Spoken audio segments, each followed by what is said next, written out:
Look at all this. It's beautiful Bali, Indonesia. They say that Vegas is Disneyland for grown-ups. That's true. I say Bali is Vegas for motorbikes. High stakes, action, adventure, and you might even fall in love. Of course, the best way to see Bali is on a custom bike.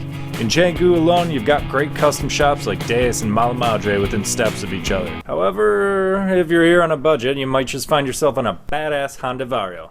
That's right. It's me! A Vario. 125 cc's of unbridled testosterone built to handle anything you can throw at it.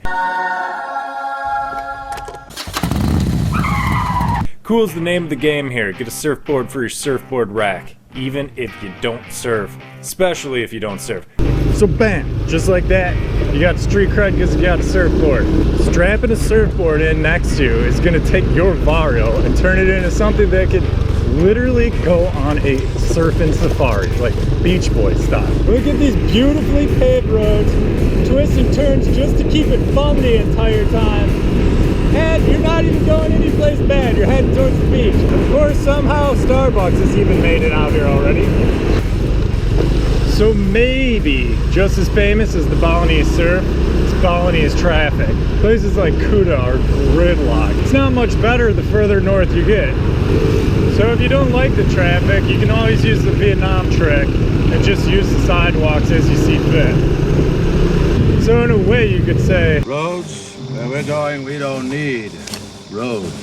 whoa, just gotta watch out for those guys. If you don't want to sit in traffic all the time, you gotta learn your shortcuts. And this kind of shortcut right here isn't really that much off the grid. It's used by enough people that there's speed bumps to slow down the massive traffic. It gives way to roads like this, and this is a road. Like, it's not this isn't a 4-lane expressway in Bali, but this is still a completely viable road. I mean, I'm not the only scooter on this. Look at this, one scooter lane right here. It's perfect. This is called a rice paddy traffic jam. This is what happens when too many white people are out here. And then you have a lovely bridge with some greenery hanging down, and then we're gonna just shoot up this road. Unless there's construction. So we're gonna take another shortcut, I guess. All right, I haven't gone this way before. This is a new road, apparently.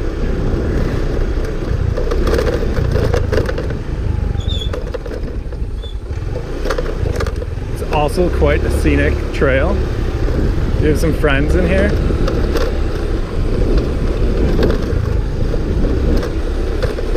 Got guys with sharp hooks. And then you just continue on your way after the shortcut. This is the Balinese equivalent of a 4-lane expressway, but it looks like it was designed by somebody at Disney World. You have a nice, slow, smooth drive through what's basically an enchanted forest.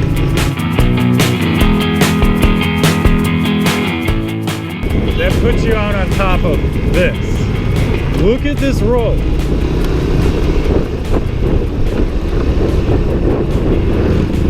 Skip past bumpy parts, then you hit this bottom and just cruise it up this hill. It's excellent. And obviously the roads here are made for bikes, not for cars. Cars often don't win in the rice field, as you can see here. That's just a small collection of them too. Of course, if you want the best Bali experience, you gotta get yourself off the scooter and onto a bike. This is what it looks like if you make time to get out to the East Coast of Bali. Literally as good as it gets on 2 wheels. I mean, look at these. These are roads. These are roller coasters. And death traps. You don't want the roads to be any easier. That's not even fun. It's insane.